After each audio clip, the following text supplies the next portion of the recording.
आजको यस भिडियोमा क्वाड्रेटिक इक्वेसनको रुटको नेचर क्वाड्रेटिक इक्वेसन सल्भ गर्दाखेरि आउने भेरिएबलको भ्यालु एक्सको भ्यालु दुईटा हुन्छ र दुईटा भ्यालुहरू के कस्ता हुन्छन् त्यसको बारेमा डिस्कस गर्न गइरहेको छु। र यहाँ हामीसँग quadratic equation ax² + bx + c = 0 छ, जसमा क्वाड्रेटिक हुनको लागि a को भ्यालु कहिले 0 हुनु हुँदैन। a को भ्यालु यदि 0 भइदियो भने यो इक्वेसन लिनियर मात्र हुन सक्छ। त्यसैले coefficient of ax² cannot be 0। अब let the two roots of this quadratic equation be alpha and beta, and we have so alpha minus b plus √b² minus 4ac by 2a and beta minus b minus √b² minus 4ac by 2a। अनि दुईटैमा √b² minus 4ac एउटामा plus add गर्छौं अनि अर्कोमा चाहिँ subtract गर्छौं। र यसरी यसलाई b² minus 4ac लाई हामी डिस्क्रिमिनेन्ट d भन्छौं। यो b² minus 4ac को भ्यालुले चाहिँ डिटरमाइन गर्छ कि यो दुईटा रुटहरू के कस्ता छन्।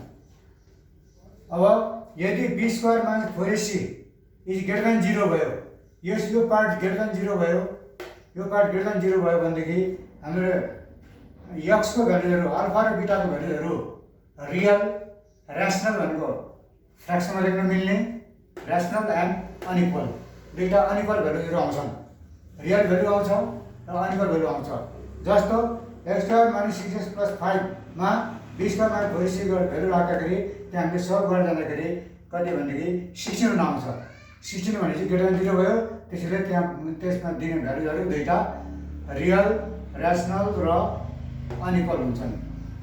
अब यदि b² - 4ac को इक्वल टु 0 आयो, यो पार्ट 0 आयो भने -b/2 एउटा आन्सर भयो।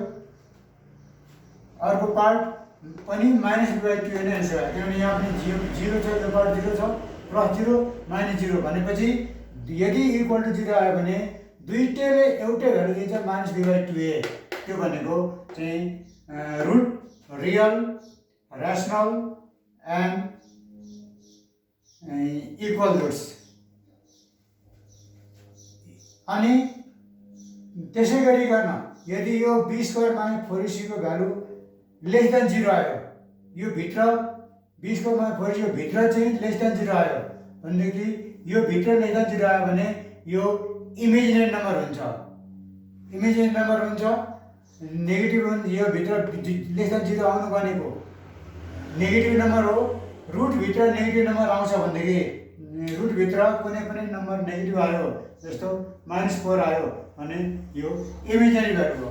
इमेजिनरी भ्यालु हो। त्यसैले यस्तो केसमा चाहिँ यदि लेस देन 0 भयो भनेदेखि less than डिस्क्रिमिनेन्टको value b² - 4ac को भ्यालु लेस देन 0 भयो भने हाम्रो एन्सर रुट्स इमेजिनरी र अनइक्वल हुन्छ। इमेजिनरी किन हुन्छ भने रुटभित्र नेगेटिभ आउने बित्तिकै यसलाई हामीले -1 ×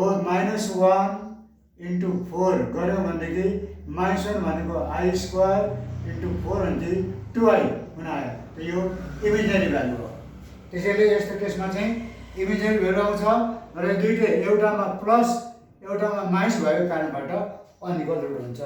र यसरी हामीले चाहिँ डिस्क्रिमिनेन्टको आधारमा चाहिँ त्यो होल इक्वेसनमा को रुटहरू चाहिँ रियल आउँछ कि इमेजिनरी आउँछ, र्यासनल आउँछ कि इर्यासनल। इमेजिनरी र इर्यासनल एउटै कुरा हो, किनकि इमेजिनरी भन्ने बित्तिकै रुटभित्र आउँछ, रुटभित्र आउने तर चाहिँ र्यासनल गर्न मिल्दैन। अब रुटभित्र आउने र्यासनल हो कि इर्यासनल हो भने नेगेटिभ आउने त्यसमा चाहिँ इमेजिनरी हो। र यसरी इक्वल र अनइक्वल रुट हामीले रुटको नेचर डिटरमाइन गर्न सक्छौँ यदि हामीलाई डिस्क्रिमिनेन्ट थाहा छ भने। Thank you for watching this video.